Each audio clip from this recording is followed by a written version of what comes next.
Jordan Bardella, c'est un peu le produit de la télé-réalité politique, mais en moins crédible.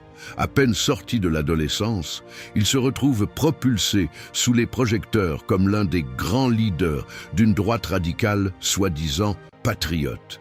Mais qu'en est-il vraiment quand on creuse un peu derrière le décor bien lissé? D'abord ses études, si on peut parler d'études. Officiellement, un parcours universitaire censé le crédibiliser. En vérité, c'est un vrai fantasme, un diplôme bidon, à peine griffonné. Un CV aussi vide qu'un frigo de fin de mois. Le genre de cursus qu'on valide plus par complaisance que par mérite. Quant à la vie professionnelle, c'est pire encore. Bardella n'a quasiment jamais travaillé. Pas une vraie expérience, pas un job concret qui lui aurait permis de comprendre la vie des gens, les difficultés réelles, le poids des responsabilités. Non. Lui, il est passé directement du lycée au couloir feutré de la politique dans une bulle où l'on peut s'entourer de mots creux et de postures vides. Mais ce n'est pas tout. Dès qu'il doit débattre ou affronter une question un peu piégée, c'est le désastre. Bardella fonce tête baissée dans les pièges, comme un débutant paniqué qui ne sait ni comment se défendre, ni comment esquiver.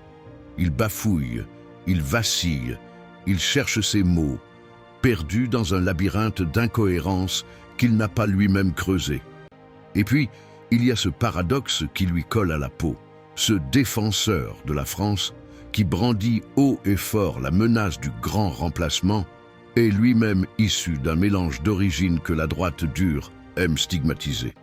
Autrement dit, il est le produit même de ce qu'il prétend combattre. Comme Éric Zemmour, autre chantre de la peur identitaire, Bardella incarne cette étrange réalité.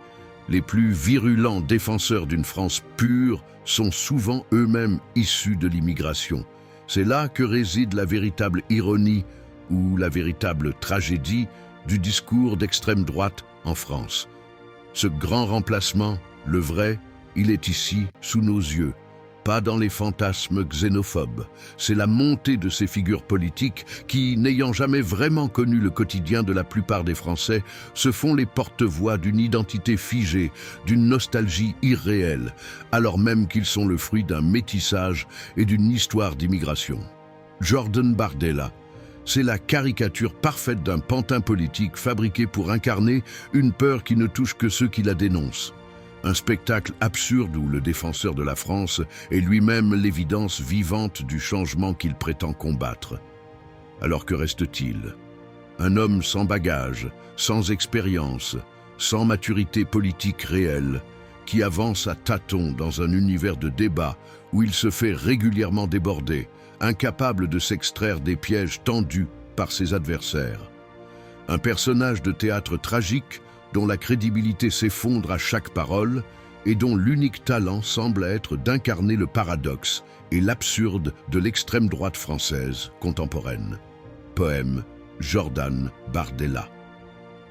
Il est là, planté dans le décor, orateur sans vrai chemin, débatteur sans élégance, et l'esquive en permanence, diplômé cousu de rien, travailleur qu'on ne voit point, vision floue, regard d'emprunt, chef d'un parti sans destin, défenseur d'une France rêvée qu'il connaît à peine en vérité, fils d'un brassage qu'il renie, agité pour semer la nuit, marionnette sans ficelle, sans poids, sans voix, sans étincelle, parleur sans âme ni discours, faux soldat sans aucun détour, ni stratégie, ni foi, ni cap, ni bras, ni voix.